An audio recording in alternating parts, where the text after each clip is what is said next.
I will.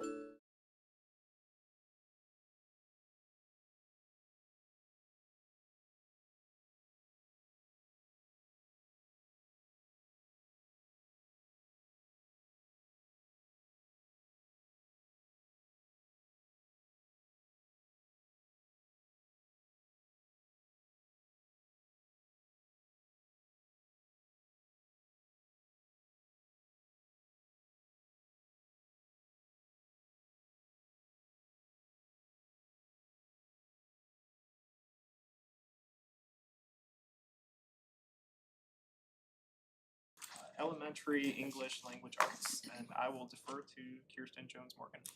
Good morning, everybody.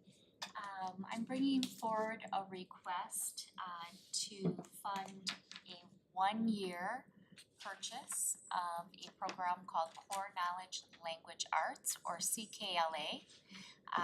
If you recall from our full board study session, we had discussed that the language arts team was, oh, I'm hearing like an echo. Are you guys?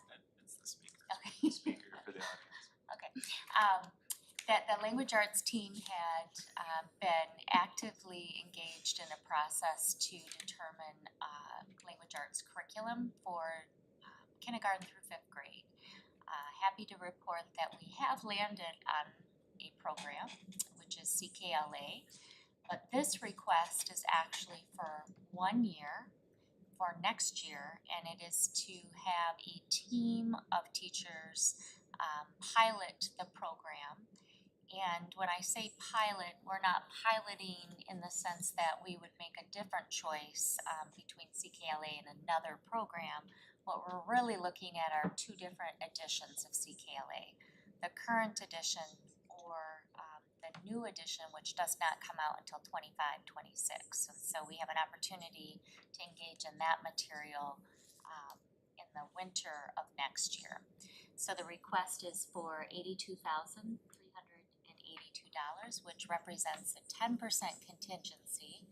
That would allow 22 of our staff members to have access for a full year of both versions of CKLA. Again, the 2020 version in the fall and then the 2025 version in the spring. It also is for free professional development because it would be technically under a pilot year. And it also ensures that if we do decide, which I think it's highly likely that we will decide to go with the newest version of 2025, that those 22 teachers we would not have to pay to roll those over into the new version. So that's what the request is for. Oh, yeah, so I just wanted to ask, what about the other options that were considered? Did they just decide this last year? Could you remind us what was the process? Yep, so we had two options that we were considering, two programs. This option, the CKLA option, was what I called like the all-inclusive package. So it was a program that offers curriculum and content that covers both strands of teaching reading in essence. So there's a word recognition strand, which is typically how you're pulling words off of print, decoding.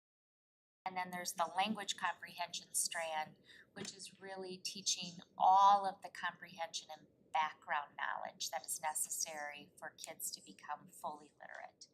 So our two programs that we were looking at were CKLA, which is a kind of one-stop shop, and then we had another option, which was 95% group, which is that word recognition program combined with Wit and Wisdom, which is the program that would have handled the language comprehension.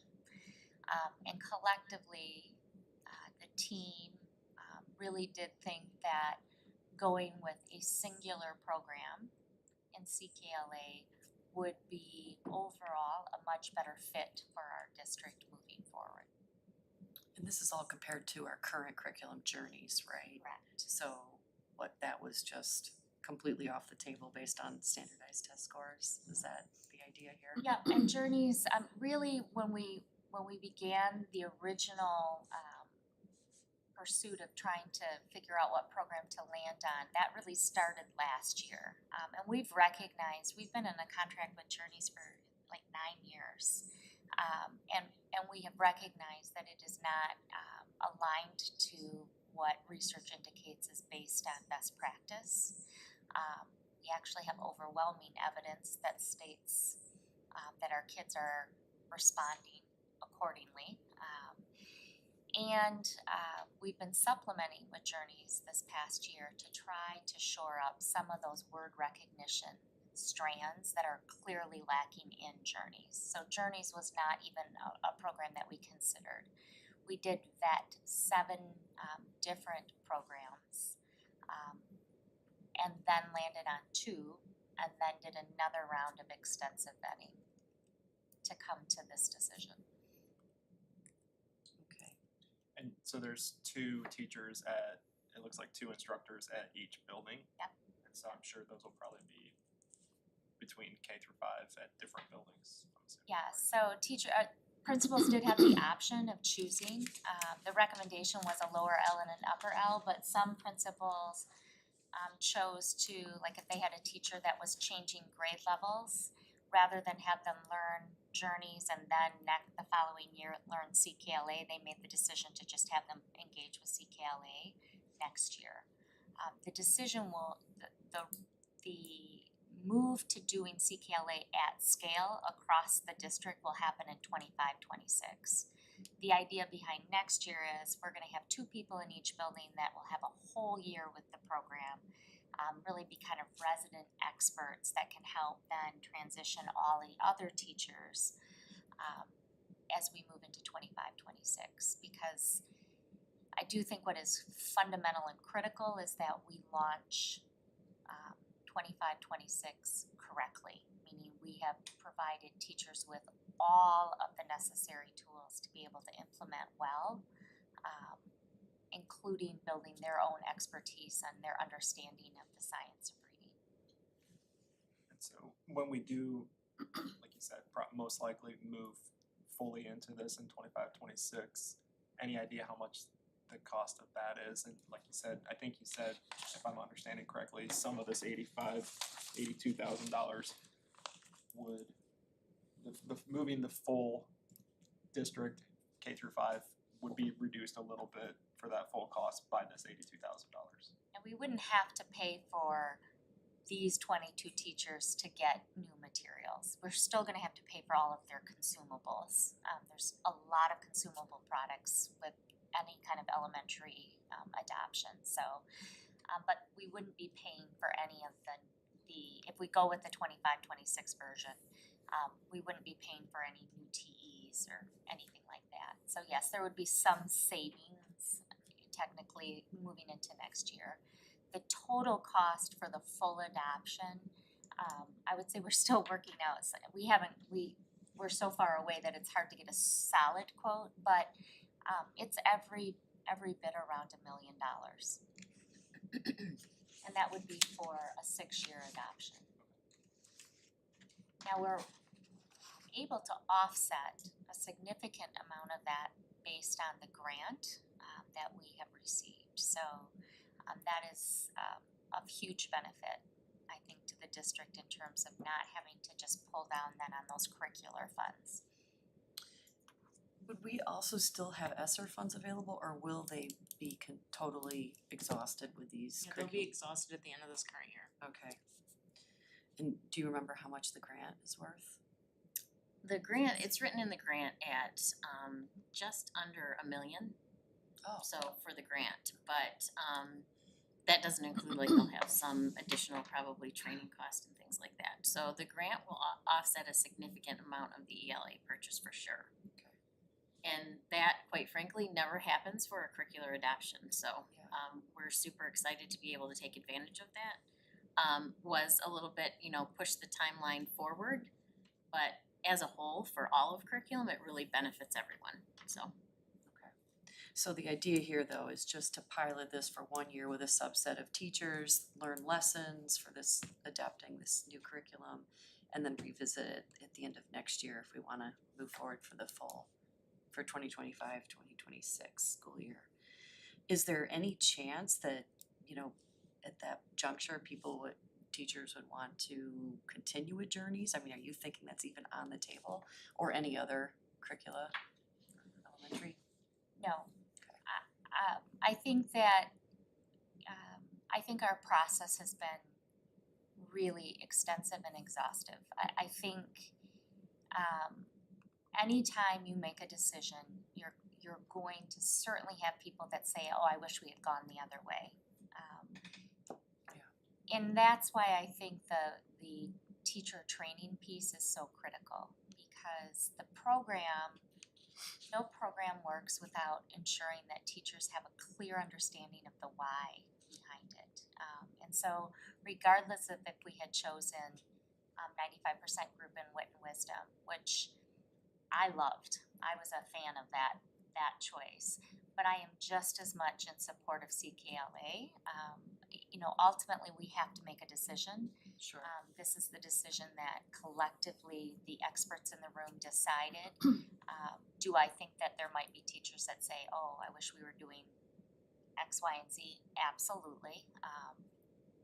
That's gonna happen in a district where you have hundreds of teachers, but we will not make, I would be shocked if we would not go ahead and say we're either going to go with the 2022 version or the 2025 version, based on the 2 year or the year and a half worth of work that has been put into making this decision.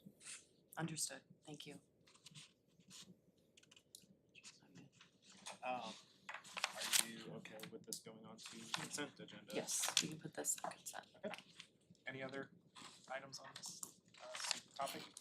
If not, we will move this item to the full board under consent agenda and move on to a middle school math discussion.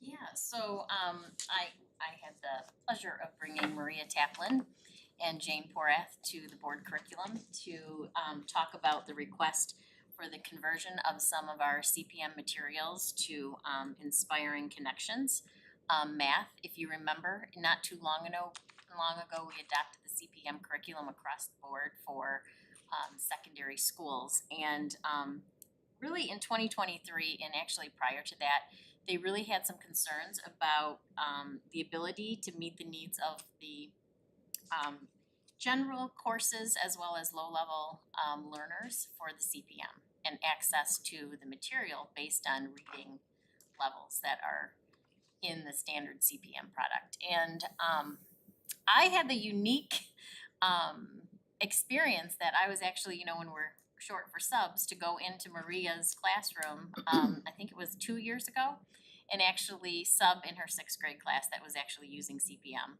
And to see actually how it worked in the classroom. It was very evident, even when she was helping to group students in their understanding, that one of the areas of concern really was reading level. So if you have a student that reading level isn't at grade level, they were having trouble even accessing that math curriculum. And so basically this, in the summer, we sent 3 teachers to training for this Inspiring Connections curriculum, which actually addresses this. If you read through the memo, it talks a little bit about the reading level, the incorporation of SEL curriculum, and the ability to change the engagement strategies for the students that are not in those accelerated math classes. And so this year, in 7 classrooms, they piloted the new curriculum and saw, and we actually showed and linked into the memo, I think you have access to, was the data behind the success that the students have had in that math using that curriculum, and it was pretty incredible. So we are requesting that any class, the non-accelerated courses for math, do a conversion to that Inspiring Connections curriculum. The cost of the conversion is $121,556, and that includes that 10% contingency. But that converts the entire math curriculum for those non-accelerated to this version that they're seeing tremendous success with. They will also have training in the summer to support this purchase that we will pay for out of curriculum. but overwhelmingly, I think one of the most important things I highlighted at board curriculum is that we have seen great growth in math, and you'll see science later on too in the next memo. And part of it certainly can be attributed to our content leaders and content specialists taking the time to dig in. They are closest to the work, they are identifying areas of concern and actually bringing those forward to make corrections and really support student learning. So I'm very excited and support this 100% for the conversion to the Inspiring Connections math. It's still a CPM product, there's no change in the product part, but certainly more accessible to students at all levels. Okay. Yeah, so thank you for that overview, and I did read the memo. I did have a few questions. So first of all, this was piloted in 7 6th grade classes. Yes, What about 7th and 8th graders? they did not choose to do that, they chose to concentrate on a significant portion of 6th grade classes because they wanted to look at that data overall. Their team, when they discussed it, were fine with that 6th grade concentrated approach to looking at the data at the end. So that was the selection choice for those 7 classrooms. It also, when the teachers chose to go being trained, then they could talk right across the 6th grade classrooms about what they were seeing. So it was pretty intentional to do 6th grade. So this purchase, would it be for 6th grade only or 6th through 8th? 6th, 7th, and 8th, yep. Okay, all 3 grades. And when you- Anything non-accelerated, Gotcha, and that's the general ed, the non-honors classes? yes, correct. Okay. And this is intended for lower reading level students. What about average reading level Yep, students? same thing, it gives access to all, and we still have access to the standard CPM curriculum, so it just allows for access, cause we have to think also about what the learning we want actually to take place, so we're talking about math. We don't want them also to have a struggle with reading, and so that reading level really pulls that out a little bit, and then they're able to actually get to those math concepts. Okay. So would it, am I understanding this correctly, like within a given class, let's say 25 kids, 10 might be using this new material and I'm not confident about that, Josie, I would have to ask. I think probably they're going to use this curriculum, and then teachers, I mean, that's part of the art of teaching. If a kid can accelerate, they're gonna push acceleration or help a student go further. But my guess is it would be focused really on that inspiring math connections. and then I also wanna just ask, what did the student achievement data show during this pilot, that growth from fall to spring? So fall to spring, I actually should have brought it, but I did not bring it, but if you open it up on the memo, there was significant, you could see the significant growth, I mean, growth like they haven't seen before. So they looked at NWA growth, and I would have to pull that sheet for you to give you the exact data for that, but every single classroom, significant growth in math, and they really, when they were talking about it, they actually gave the presentation on it. Contributed to the application-based hands-on approach and the ability to access through the lower level reading. But I can get you more details on, Okay, but you said the data. hyperlink to the memo? yes, Okay. it's in the memo, it shows, oh, here we go, okay, she's got it. No, I trust you and I can look Okay. at this later. I just, of course, printed this out and read it, so. I'm sorry, but if you have Old additional school. questions, once you look at it, let me know, cause it's so funny because we had a conversation in the winter, they're like, we cannot believe the data, and they sent it to me. You know, they sent me the data to look at, and they said, we're gonna, you know, we can't wait to see what we see in spring, but they gave focus on last year's data, so the 22-23, using just that standard CPM curriculum, and then this year's growth. So it's pretty incredible what we were able to see. So the one thing that struck me as curious about the cost is that we're already customers of CPM, right? We Yes, adopted this middle school math curriculum from them years ago. Now we're just converting the non-honors classes. It seems like to convert from one of their products to another for $121,000, and including the contingency, it's higher than the ELA adoption we just talked about, which is a brand new curriculum? Well, that's only a pilot, so that's a very small. That's true. Okay. Small scope, so that's probably where you're seeing the difference. We did get credit back for a significant amount of the CPM, so they gave us a break. So there's a window because there's a conversion happening between this and Inspiring Connection. So we're able to get credit for the years that we aren't using on CPM to convert to this. Thank you. My only comment was this was for a 5-year license. Yes, it was so they would all end at the same time, so we didn't want, staggering licenses, so this was consistent with what we have, conversion to the same, so everybody will end at the same time. All the math licenses. Yes, yeah.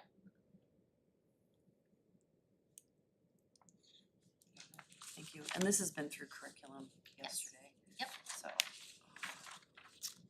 Any concerns there that we should be aware of? No concerns, just a lot of excitement from the middle school, content leaders and specialists. And this is also being paid for out of, we're able to use ESSER funds to pay for that. Great. The last of the ESSER funds. The last, Almost. Middle school science as well. yes. Great. Great. Any objections, moving this to consent full board? Okay. Hearing no objections, we'll move this to the full board under the consent calendar. We'll move on to middle school science. Back to Heidi. Great. Again, we had Heather Ware, she's one of our content leaders from West Middle School, come and kind of give an overview. If you remember, Elevate Science was adopted for a 4-year adoption based on, I think, fund allocations we had at the time. And this actually predates when I actually hopped into science. But and then COVID hit, so I think we were in year 2 when COVID hit. So if you remember, we came not too long ago and asked for a 2-year extension for Elevate Science because they felt like they actually haven't had enough time to look at and use Elevate Science. As we came to really reviewing curriculum again this year, because we were ending that 2-year extension, we went back to the vendors that we went to prior, so Foss, McGraw-Hill, MyStar, and our current vendor to look at what was available and if there are any changes in the last really probably year and a half that we haven't observed or seen for science curriculum. And they narrowed it down to 2 again, so it was McGraw-Hill and Savas, and brought them back in, so Elevate Science is Savas, and brought them back in for presentations if there were any updates on curriculum and what they saw happening in the future. And the biggest red flag, I think, for the content leaders and specialists was that a lot of the conversations were around, of course, with the rapid pace of AI changing and the opportunities to they're changing their curriculum. So when we're looking at aids within curriculum to help support student learning, a lot of the vendors are emerging with new digital tools, but they're not yet ready. And so most of the conversations we heard with the vendors was, you're going to see a big change, it's not gonna happen this year, it's probably gonna happen next. And so with that information, the team really felt that it was important to do an extension for 2 years. So when we do a full adoption the next time for middle school science, that we have those additional digital tools that the companies and vendors are coming out with to look at for resources. We felt that hopping into a brand new adoption, and what would happen, when you're thinking long-term planning, what would happen is you'd hop in 2 years they'd make significant changes, but you're stuck with the product you have for another 4 to 6 years. So they felt that fiscally as well as for students, the best thing to do was to extend for additional 2 years and then revisit a full adoption for middle school science. We have also, as you know, seen significant growth in our science data too. So they're having great luck with science. They saw significant increases at East Middle as well as West Middle School in their science scores at the state, on the state test. So they were confident that they felt it was a strong curriculum. What else should I highlight here? At the PLC meeting, they had a full discussion again, the meeting in April, about the extension, and I believe yesterday, or at board curriculum, she said there was 86% of the staff preferred to stay with Elevate Science for an additional 2 years. That allowed us to use 1 year, of funding of ESSER dollars, and then the other year for that second year would come out of curriculum funds. Right, so the proposal for the 121,000, that's the 2-year. 130, yes, right, 133, 105 with contingency, so like if you had additional students add, usually we have some contingency in there just in case. I don't know that we've ever had to access the contingency in our middle school science adoption since we've had it. But we always put it in there just in case. But what we're being asked to approve today is that total amount, Yes. so and it would be from, you're saying 50/50 ESSER and general fund curriculum? Correct. Okay. Yep, for the 2-year extension, and then that would mean not next year, but the year after, we're in a full adoption mode again, where we'll bring vendors in and go through that entire process over again. Okay, yeah, sounds good to me. Good for consent. Yeah. Alright, hearing no objections, we'll move this to the full board under the consent calendar as well. The next item on our agenda is under technology and it's for a phone system, so I will move to Ed. Good morning. Yeah, so we're excited to ramp up for our summer projects. This is a big one on our list. So our current phone system is from Mitel. It's 11 years old, so it's ending its useful life, and there was going to be need to evaluate whether we created some sort of continuation or extension within Mitel or started exploring other options. So within that, we did start exploring some other options that we felt would better integrate kind of with our current setup and infrastructure. And so we've landed on Cisco WebEx as our new phone system that we'd like to get installed throughout the district. We're really excited because the WebEx platform provides a lot more kind of integration and feature set than what we currently have available that we'll be able to roll out to both the teachers and the staff. Things that they'll be able to use, to enhance, but won't have to, right? The basic phone function is still there with the handset and all that, but there's gonna be a lot of extra features with web interface and applications that they could even put on smartphones that we'll be able to kind of introduce that we're excited for. This will integrate into our existing kind of switch infrastructure throughout the district, which is nice, so there's not additional equipment needed for that piece.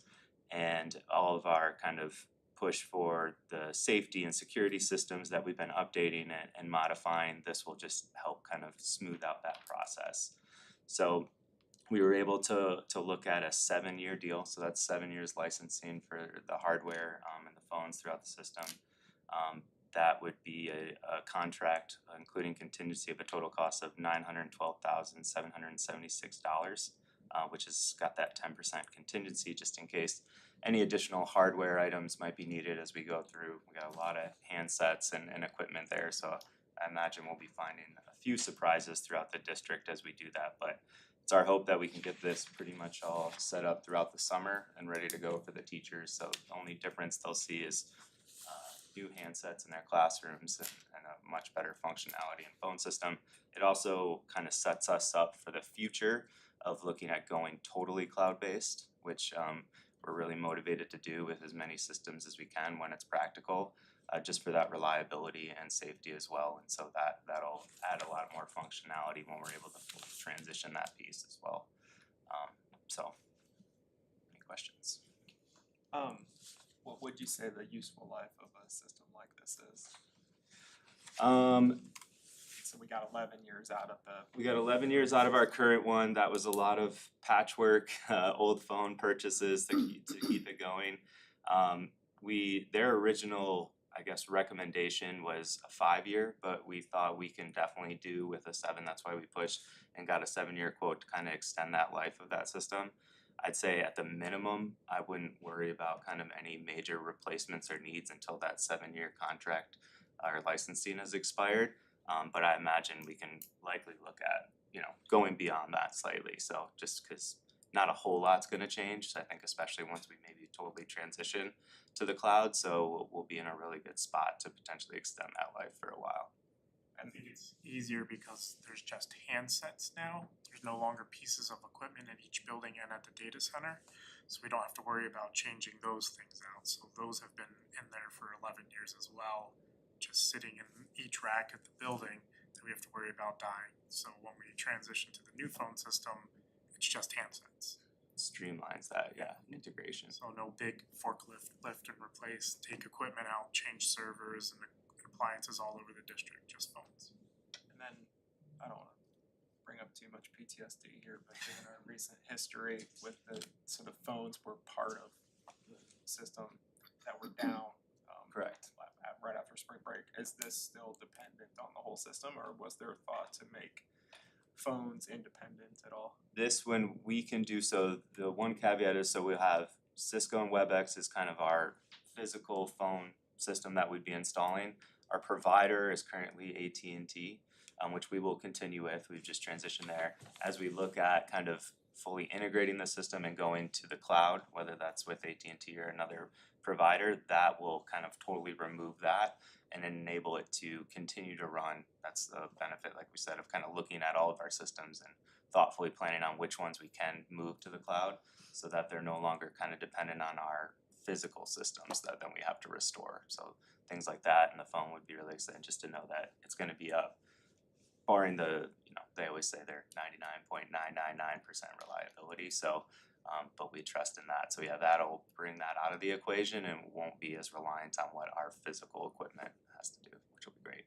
If that was in place when that was happening, you would still be able to get to it from the web, because there's still kind of that internet piece that's in the cloud.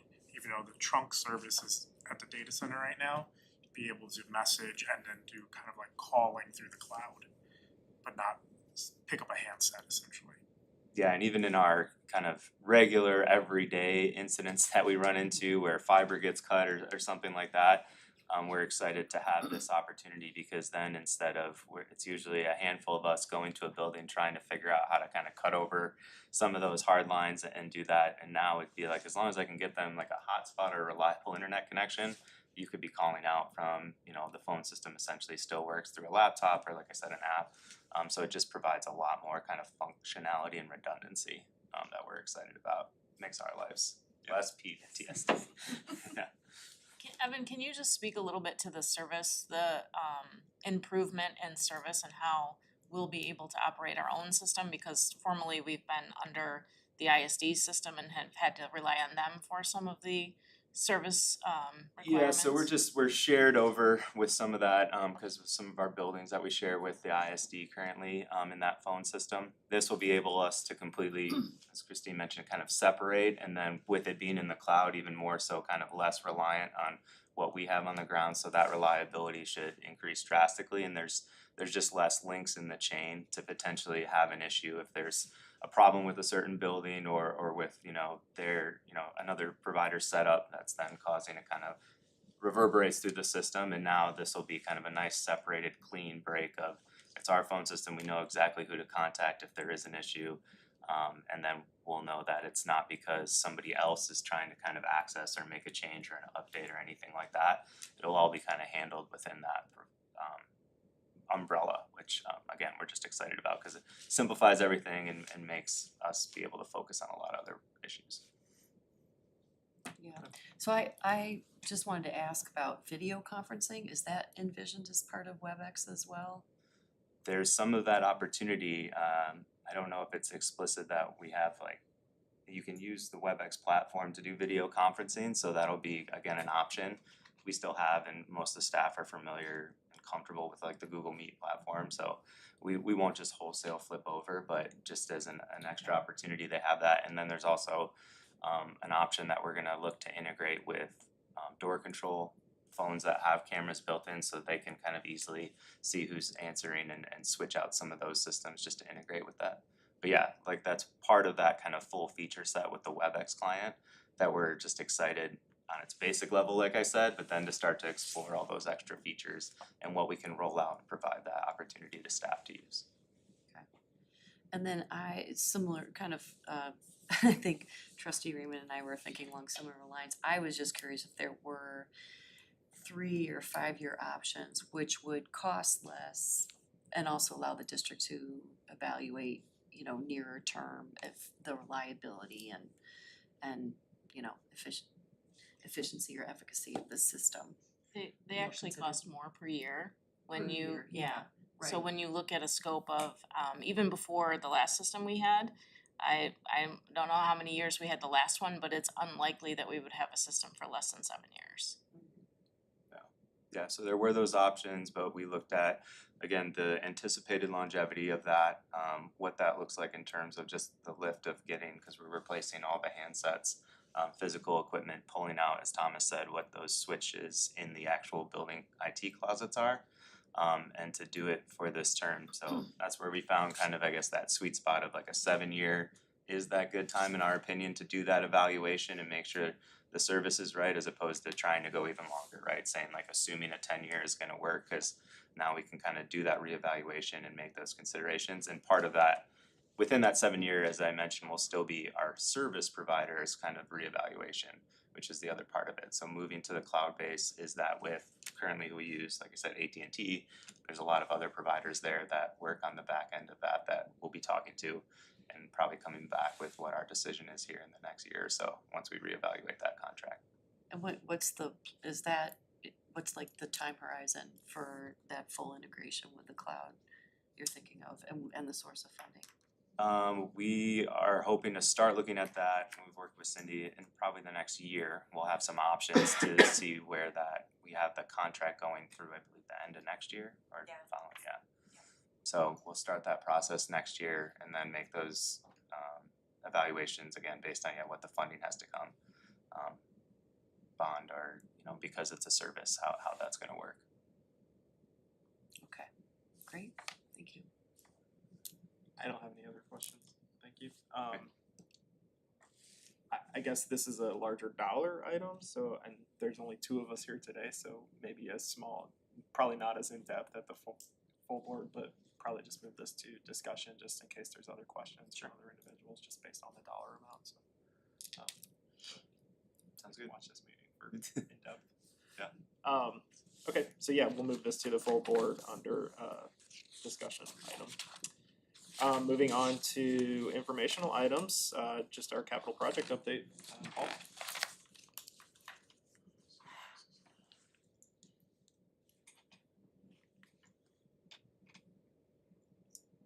There we go.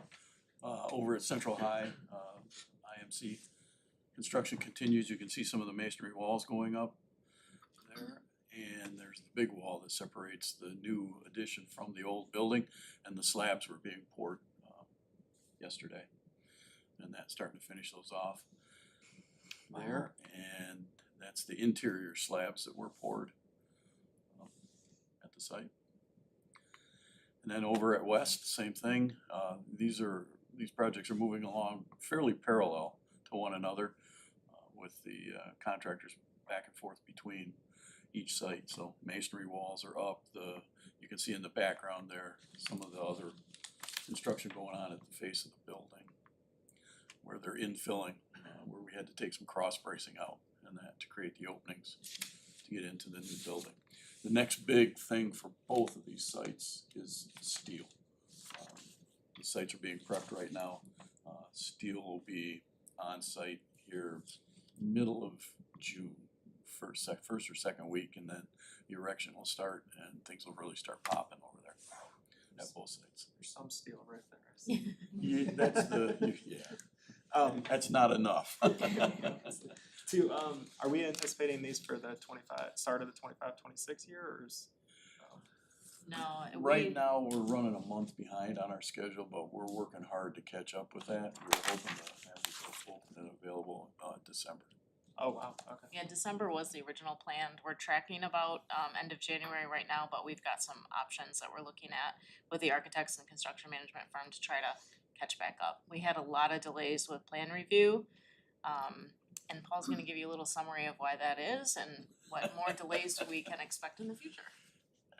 So, we ran into a couple of construction issues over at Central, and that with anytime you dig into an old building like that, Darn, I thought we were running ahead of the schedule for a while. Over the We- summer, we had that such mild weather. Yeah, we were moving along pretty well and hit a couple of glitches. So, but as it is, and like Christine was saying, we're working hard to catch that up. We're moving forward in the schedules, doing some things that weren't scheduled to happen until a later date to try and catch back up with that time frame. Then over at Saban, this is the big open space that used to be the gym, that used to be the cafeteria, that used to be the meeting space there. It's been stripped out and opened all up.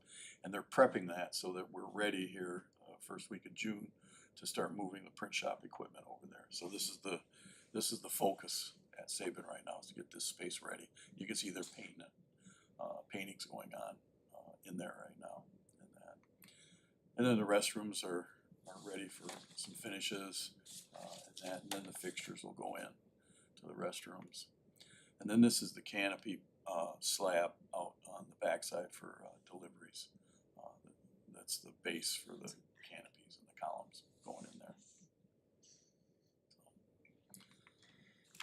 This is what Christine was alluded to. All of our projects go through plan review at the state. I say all of them. This is a list of exceptions that the state provides to plan review. This is from the Bureau of Construction Codes. And a lot of this stuff goes on behind the scenes. We don't talk about permitting and plan review and that a lot, but there's an exception to the exceptions. If you note under the mechanical there, it's highlighted that the above outlined exceptions to plan review requirements do not apply to mechanical projects at K-12 schools. And a lot of the work we've got planned coming up is mechanical replacement work. So a little history of this. Years back, it used to be one-to-one replacement of mechanical units you didn't need a plan review or a permit for. You'd go in and pull out a unit vent, put a new one in, a heat pump, pull a heat pump out, put a new one in. And then they changed it to where there was a dollar limit, a $15,000 limit to a project before you had to have a plan review or a permit for it. Well, as you can see, there's an exception to that. Anytime now that we pull a unit vent, a single unit, or mechanical unit involved, we have to submit for plan review, which means we have to have a permit for that. And one of the things, it's just a compounding effect, because there's fees for plan review. And in plan review, they require sealed drawings, and then you have to pull a permit. And there's a whole menu of permit costs that are associated with this. So like one unit might only be a $30 permit, but by the time you go through plan review and then you've got inspections that cost and that, so it's a whole compounded effect with all of this. So we're Have dancing these through requirements this. changed though in this last year? It's probably been there a little bit longer, and what you'll see with the Bureau of Codes and that is that it might be on the books for a year or two, and then they start enforcing these things and then it comes through the contractors that, you've got to pull a permit to do this. We ran into it at Willow Hill. We replaced 2 unit vents at Willow Hill. And now we're going backwards. We had to submit for plan review and pull a permit so they could close that out and get them inspected. Whereas in the past, we wouldn't have had to have done that. So I think the most frustrating thing is having this exception here. They haven't added any plan reviewers for the state of Michigan, so we're still operating with the same quantity of people that we were already struggling to get a good response from. So we anticipate this will really extend the amount of time for projects going forward. it used to be to plan review back when I was doing this full time. The plan review was a $125 fee. You submitted it, you get your plan review. They didn't charge you extra for things and that. Now there's that $125 fee gets you into the queue. Then the plan review fees are on top of that, which it varies greatly and that by project and what's involved. And permit fees, everything goes up. The permit plan review and required testing fees that we paid for Montessori were over $200,000. And the time frame for a response is significant. It is. They've added inspectors. The inspections are great. On-site inspections, these guys have been great. It's getting through the plan review process that's taking us time. And we're looking at, like I said, we're looking at a lot of mechanical work coming up with this next bond request. And so, just some background information. Yeah, I remember during COVID how challenging it was building Montessori with the permits. Not the plan review part per se, but It was plan review too, because was they plan were review, all yeah. working remote. They won't issue the permit until you've done the plan review. So, okay. So going forward then, what do we intend to do differently to make sure we don't have any more slippage? we're gonna build this into the schedules when we start projects, so that we're on top of this as we're going through. And this is also to bring to light, the added costs that we're looking at for plan review and permit. And granted, some of it's not gonna be a lot of cost, but it's always, there's gonna be that length of time involved. But we're still within that contingency right now for those additional costs?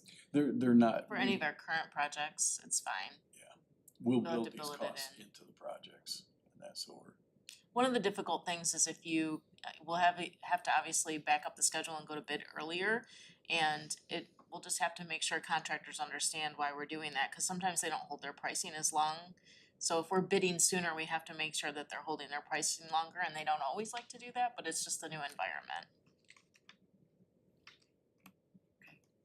And you mentioned you had some ideas for how to keep the project on track for its original intended opening.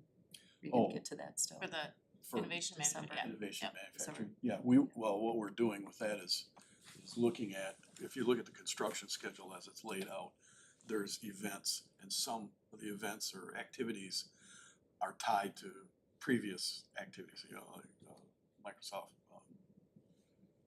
project. If you look at a Microsoft project schedule, it ties events together. Well, there's certain events or tasks that can be done ahead of other things. So those are the ones we're looking at doing, getting those done and out of the way, so they're not in the schedule anymore. Take those out of the schedule, get them done now, move them forward in the schedule, in other words. Okay. So we're still hoping for end December 2024, and then like basically the students come back after winter break and. Yeah, second use it. semester is January, so Yeah. that's the goal. I'm a little bit worried about Central High School, but just because of all the surprises we've had, that happens with an older building. But the biggest opportunity we have is working really well with our contractors, because they have thoughts and ideas and can work together with each other to get out of each other's way, maybe to speed up one process. So I think Paul is talking to the construction management firm on a daily basis at this point. Alright, we will move on to our budget update. All right, so a review for our final amendment for the 23-24 school year. We did have some changes, most significantly, it was the lack of the Bertha Voss sale. So we are funding most of the print shop project out of general fund.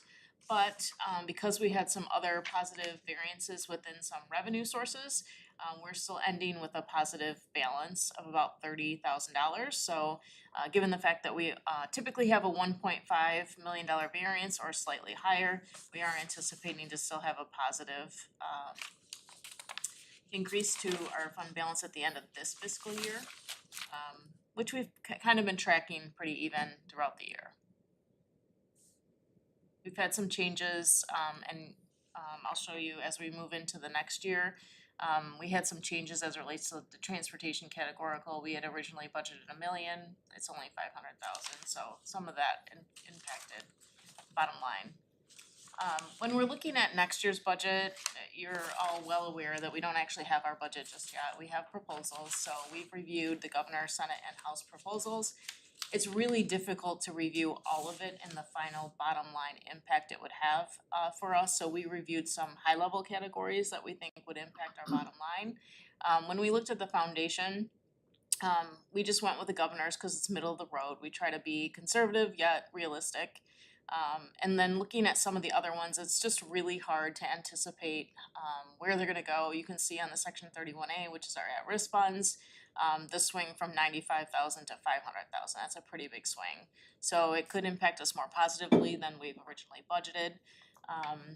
The special ed reimbursement, maintaining the same formula, was on all three proposals, so that's what we have within our budget. And then some minor adjustments to some other areas like section 22D, which is isolated in rural districts. And then for GSRP, which doesn't really help the bottom line, but it does help the programming itself. How they're anticipating or how they're proposing paying for GSRP. Some are maintaining the same foundation allowance, which has an increase in all three proposals. Some aren't doing it that way. I would anticipate probably it'll mirror the foundation allowance. They seem to have set that standard and seems to be an expectation. As far as any kind of conversation about universal preschool, it sounds like right now really what they're aiming towards is expanding GSRP for allowing more students opportunities to come into the program that already exists. As you know, we don't have a capacity issues. We were allocated 7 classrooms. We don't even have 6 full yet. So we certainly have capacity. Staffing is a little bit of a concern, but we have a posting out there for that 7th classroom. So we are anticipating 7 classrooms again next year. So the increase would certainly help. But I feel like we're in a good spot there for GSRP. So this is just kind of a high-level overview of how we got to the original budget we're presenting to you on June 10th for adoption in the budget hearing. Some of the major highlights, the transportation categorical, as I said in the last amendment, we had to take that down 500,000 from our original budgeted million that we thought we were going to get. Pretty much maintaining all the same categoricals as far as the amounts that we were allocated last year for next year. Again, going with the middle of the road as far as foundation allowance, and then we're projecting a student decrease of 75. It might trend a little bit better and be closer to 60, but again, we're pretty conservative, so we're gonna take that 75 and maintaining that $1.5 million positive variance that we have had for probably the last 15 years. So this is what it ends up looking like. Not really pretty, but that shouldn't be a surprise. I know John's been sharing that pretty openly for quite a while. Especially with the caveat that there could be a $4 million swing depending on how they do handle the extra revenue that's out there that they haven't allocated. That'd be great if it was a $4 million swing. It could end up anywhere between 0 to $4 million swing, so we don't really know how to project that at this point. But this is where we sit. From a general overview, just to maintain our current staff, which about $1 million is dedicated to coaches, we didn't make any cuts this year. But just to maintain our existing staff with increases as far as contract language goes, FICA retirement increases, that's $2.2 million. The extra revenue that we've gotten from the foundation less the student decrease is only 1.4. So the foundation increase alone doesn't even cover our salary increases that are already wrapped up into our contract language. Now, this is hopefully worst case scenario. We do feel it'll get better. How much better, we're really not sure. Obviously, if we sell Bertha Voss, that will help. I don't have any revenue projected in this overall summary, so that would help. And then anything else that comes up, especially that revenue that's sitting out there that really hasn't been identified for a purpose. And then obviously the governor's proposal for funding universal preschool off of some of our funds going into the health portion of the retirement system would certainly help if it was reallocated in a different way. So again, it's the original budget. We are legally obligated to adopt one by July 1, whether we know what we're gonna get or not, and we typically take a conservative approach. So are we, so you mentioned Bertha Voss, so Bertha Voss was in the original 23-24 budget? Did we put it in? I don't think we Okay, so did. there was nothing in Bertha, No. for Bertha Voss or Boardman. I think we took Boardman in the amendment, no? It was not in the first Okay. amendment either. But it was in the amendment. It's in the final. It's in the one that, Yeah, it comes Yeah. final. Bertha Voss didn't show up at all. and Yeah, then Bertha the, Voss is not even in our original for next year since we don't really have a solid understanding of where that's gonna go yet. The print shop move is being funded from general fund Yes. and it's in this budget. You've got It's in the all final. of it in the final, right? Final It's in the amendment, yeah. final 23-24, And so it's so not nothing- in this budget. Carrying over to next year. Okay, yeah. So I know this is something we have to have a budget hearing about next week with the full board.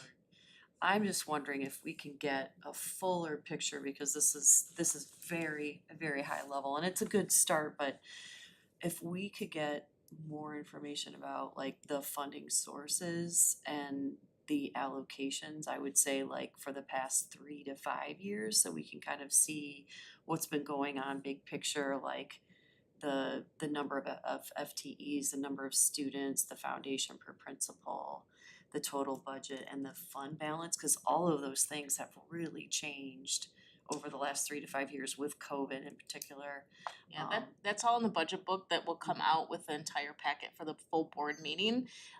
Because we moved up our budget hearing to June 10th instead of the 26th, we don't have enough time to prepare it after we get our L 4029 by this meeting. So we give the high level summary here, but all the documents have been printed and are ready to go to printing for binding. So Okay. you will have all of that with your packet for the June 10th meeting. Okay, so will we get the hard copy? If you would like budget one, book we can make sure you Okay. get one. Before, or is it June 10th? Yep. June 10th, okay, meeting. That'd be helpful if you could maybe highlight for us too which key pages to look at, cause I'm very interested in looking at. There's a presentation built in that does a lot of comparisons for you about foundation allowance, our student count and the fund balance. So there's a 10-year historical on those 3 items alone. And then I think there's also some overall general fund. But that presentation alone gives some pretty big highlights that you can kind of pick out as big differences. And then if you wanna go to the fund level on exact differences from each funding source, whether it's federal or state or local, you can do that within that budget book. Okay. So this might actually be a better question for Dr. Wagner, but what led to the $500,000 decrease in the transportation allowance?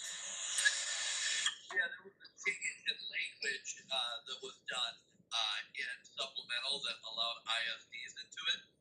And also they collected new data on ridership this year, and they originally used the year before. So with that new data, they have that. Now what's interesting is they've changed it again in this budget. There were 4 different categories that schools were funded in, and next year they're doing 8 different buckets. So I actually think under the new formula that might help us. See, we decreased this time because they told me we were right about the median of all the districts in the state on the average ridership, per square mile. And so I actually expect it might go up a little bit because it'll be under 8 buckets versus 4 buckets. And I knew we fell to the 3rd bucket when this was done, where if there were 8, I think we're probably more like in the 4th bucket, than the 5th bucket. So we'll see how that goes, but all based on new data across the state. A lot more districts submitted their data now that they knew money was associated with it. And so after they collected all that, then we just now get that number from the state. Thanks. Yeah, I just had a question, knowing how much our salaries and wages are a huge component of our budget, will the budget book like parse that out to, to so that we can see that trend over time of those increases? We wouldn't have it down to that level, specifically for all salaries. You mentioned like, Not as a comparison, it's strictly what is this year compared to last year. okay, was it 1% or 1.5% increase per the contract? Well, it varies by contract group and the increase on some of the longevity. So teachers didn't have longevity at some levels and there was a 2%. But I think when you average it out overall, I would say it's probably close to 2% overall if you average all of the groups and all of the differences. The one thing going into the new year, which is a benefit for the district, not so much for our employees, the cap for health insurance on what we can pay only increased by 2.2%. However, I do anticipate our health insurance probably will go up about 5. The unfortunate thing for that is it'll be borne by the employees, not the district. So for budgeting purposes at the district level, it does help. But it'll be, I think it'll be significant to our employees. How, And that cap is state mandated, by the way. how often do we, as a district, evaluate the health insurance? We don't do it on a whole scale unless we're getting from union groups that they would like an evaluation. Right now, we're completely MESA, which has been something that all of the union groups have requested. The nice thing is we have 5 different plans available for all union groups, and so within that, all employees can switch plans based on the cost per pay. So there's inherently already options, some cheaper options built into the 5 options we have. We have considered looking at, there is one plan that we don't really have a lot of membership in. We've been talking to our rep about another plan to replace that, but we haven't really gotten too far along because we don't have the costs. Alright, thank you. And then will we have information on the fund balance in the budget book? Yes, there'll be a 10-year history. Okay, great. Thank you. Alright, I look forward to getting that, and I'll put in my request for the hard copy too. I always like having that as a reference. Julia, make sure you get one. And then just sharing here, we did receive from the county clerk our proof ballot for the August 6th election. It's kind of nice, we're in the upper right-hand corner and we take up about half the page. It could be good or bad. Yeah. We're right above the district library, she can blow it up a little bit. Our attorney is reviewing it, he's got a couple minor of changes that he's sending to Bonnie Shealy, but otherwise, we know exactly where it's gonna be located on the ballot and what it's gonna look like, so I think it's good news that it's pretty obvious it's Traverse City Schools, and there's a lot there, which I think draws attention to it, so hopefully people read it. But we've got that, so we're on track, no worries about missing any deadlines. Any other items for the committee? Questions? I don't have anything. Alright. Hearing none, we will adjourn. We will meet again on June 27th here at Glen Loomis. Thank you.